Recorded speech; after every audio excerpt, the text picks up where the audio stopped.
আসসালামু আলাইকুম সবাই। আপনি কি ইউকেতে থাকেন এবং আপনার বাচ্চাকে নার্সারিতে দেওয়ার পরিকল্পনা করছেন? তাহলে এই ভিডিওটি আপনার জন্য। অনেকেই জানে না যে সরকার থেকে ফ্রি চাইল্ড কেয়ার আওয়ার্স পাওয়া যায় এবং এর মাধ্যমে বছরে হাজার হাজার পাউন্ড সেভ করা সম্ভব। প্রথমেই জেনে নেওয়া যাক ফ্রি চাইল্ড কেয়ার আওয়ার্স আসলে কি।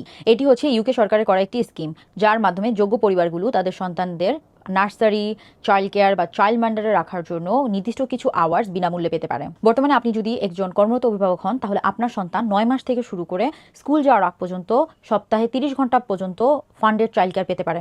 এছাড়া অভিভাবক কাজ করুক আর না করুক, 3 থেকে 4 বছর বয়সী বাচ্চারা সপ্তাহে 15 ঘন্টা পর্যন্ত চাইল্ড কেয়ার পাওয়ার অধিকার রাখে। এখন প্রশ্ন হলো কিভাবে আবেদন করবেন। এই জন্য আপনাকে gov.uk ওয়েবসাইটে গিয়ে চাইল্ড কেয়ার অ্যাকাউন্ট খুলতে হবে এবং তার মাধ্যমে আবেদন করতে হবে, এবং আবেদন অনুমোদিত হলে আপনাকে একটি কোড দেওয়া হবে এবং সেই কোডটি নার্সারি বা চাইল্ড মাইন্ডারকে দিতে হবে। তবে একটা বিষয় মাথা রাখবেন, এলিজিবিলিটি 3 মাস পর পর পুনরায় নিশ্চিত করতে হবে, তা না হলে আপনার কোডটি বন্ধ হয়ে যেতে পারে।